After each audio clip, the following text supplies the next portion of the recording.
to be talking about grief during the holidays. And so what we're going to be doing is looking at how grief is magnified during the holidays. What are some potential causes of grief, and how does that grief manifest in our bodies, and how does it disrupt our functioning?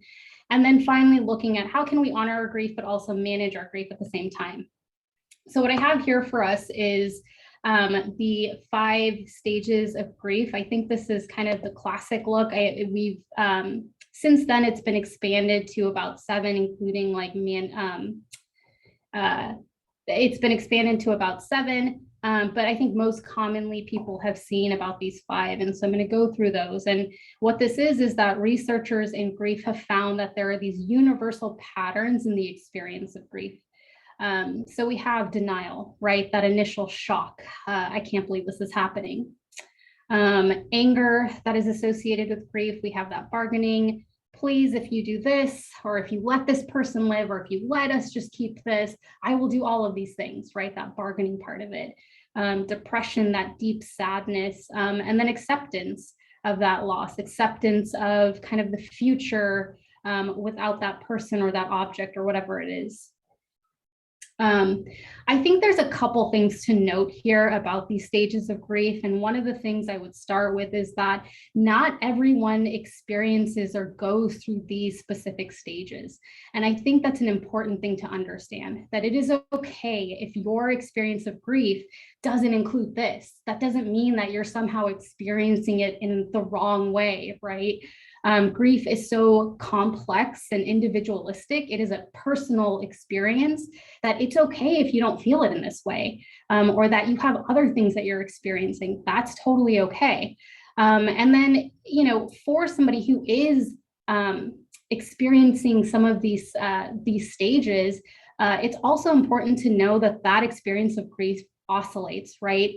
It's not a linear process. It's something that at times, like let's say through the holiday, you might feel triggered and you might start having that same experience of, I can't believe we're celebrating this year without this person, right? And we might fall back into that pattern of anger and bargaining and depression, and then potentially acceptance. The other thing that I would note that I think is one of the really the notable benefits to having these stages of grief is that it's deeply normalizing. I think to know that it's okay to feel angry, I think that's a huge thing for people. It's okay to be angry that we lost someone. It's okay to be angry at the person we lost. It's okay to be angry that we don't have what other people have, right? I think that's a deeply normalizing thing to hear for a lot of people who have experienced loss.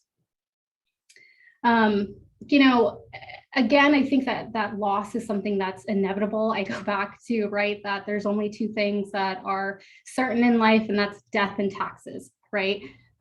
So it's an inevitable thing, and that at some point we're all going to experience it. And I think that very much so many of us have currently experienced it. I know that many of our students have experienced deep loss. And I'm going to go through that because I think that when we look at loss, most often we associate it with a person. We lost this person. Absolutely, that tends to be one of the most impactful, right?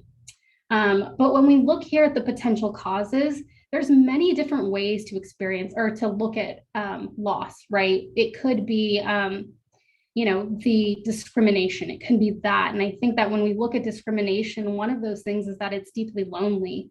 And there's a sense of loss in community and loss in safety in that. Or when we move, looking at, you know, losing our community again, looking at losing the places that felt safe to us, the places that we typically would go to, the memories that are associated with our house or whatever it is. But looking at that loss doesn't necessarily have to be a person, right? It can be many other things or experiences that have happened to us. Most notably, and I would say this is kind of a connecting thing for everyone in this space right now, but the pandemic. I think for many of us, we've gone through a ton of loss. We've gone through the loss of normalcy. We've gone through the loss of routine and having things, quickly having to adjust to transitions. And I think about our students that so many of them have been displaced, either through loss in housing or moving to different places. They've lost family members and they've lost their routines. They've lost things that are comforting to them. Loss of our typical kind of coping skills. So, as we move through this, I think, I'm going to be mindful of when I speak about loss, I'm not just speaking about the loss that we experience of a person, but more so about kind of just loss in general and how those things can be so complicated, right? We can be dealing with the loss of a person and also at the same time dealing with the loss that we've experienced through the pandemic and are still experiencing.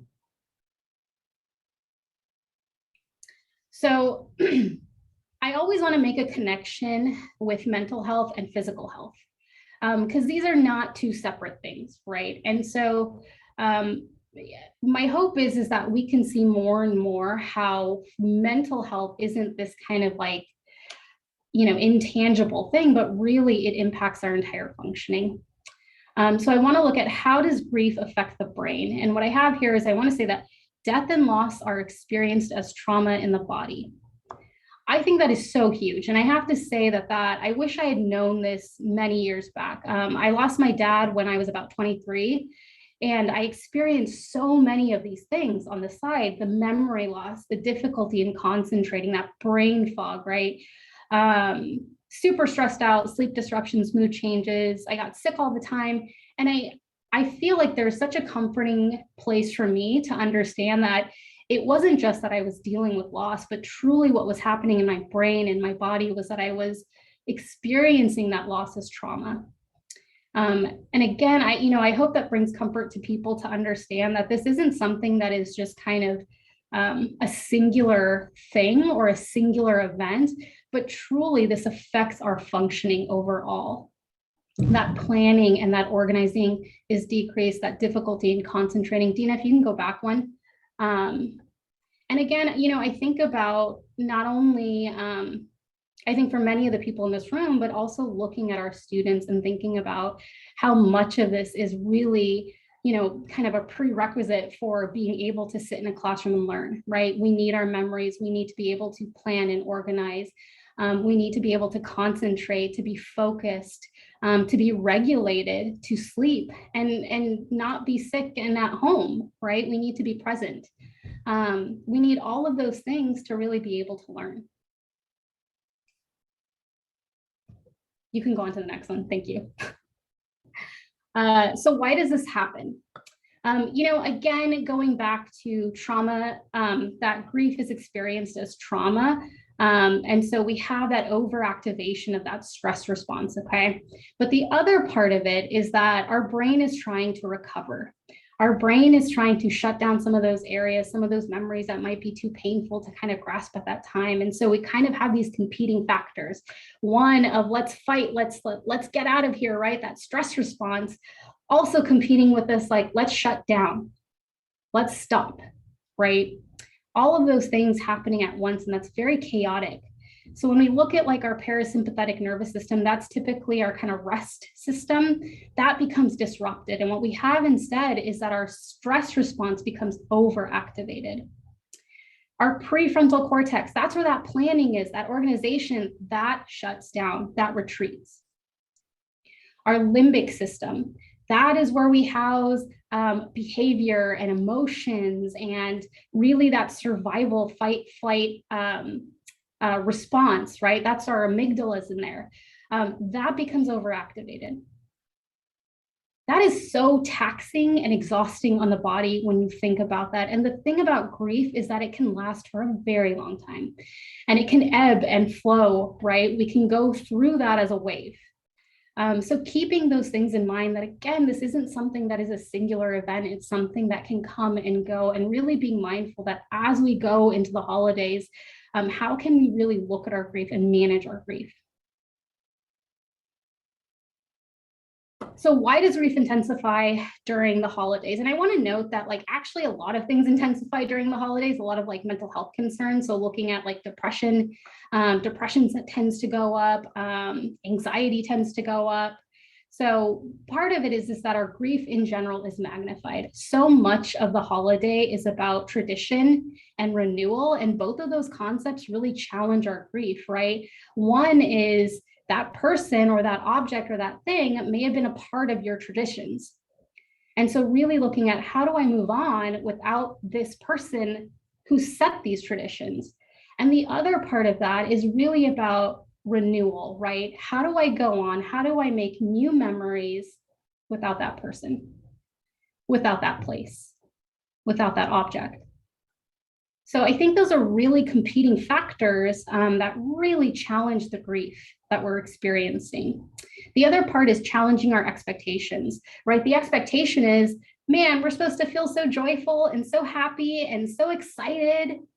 And that may not be what we're feeling. I think in general, grief is so exhausting and your body is going through so much.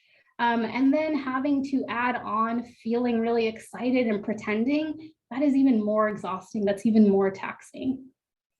Increased expectations in participation, going to so many events, going to go visit family, going all over the place. Again, it's exhausting and you may not want to participate in that. You may not want to celebrate. Pressure to be social, decreased mood, increased anxiety, feelings of loneliness, other stressors. So those competing factors of financial stressors, getting gifts for everyone, all of those things can really compound that experience of grief. And then comparing our situations to others, thinking about why does that person get to have that, experience with their family? Why does that person get to keep their house? Why does that person get that? And I don't have that. And it feels even worse because it's in my face, right? And then having to change traditions, having to look at, again, how do I continue a tradition or honor a tradition without the person that's there? So how do we cope with this? The first thing would be like set some boundaries, right? And that comes with leaning into your grief, knowing what is okay for you, knowing what you are able to commit to, and also being able to plan ahead. Finding your support system that says, it's okay if we need to leave at this time. Give me the signal, right? Or, hey, let's do this instead. Let's just have it where it's just us, right? Being able to find your support system, lean into your grief. It's okay to feel sad. It's okay to feel angry. It's okay to have those experiences and not necessarily compartmentalizing or moving your grief or pushing it back, right? Don't force yourself to celebrate, accept your limitations. Know what's going to be okay for you. It's okay to say no, and it's okay to leave someplace early. You don't have to go to every event. You don't have to go to those things, and being okay with that.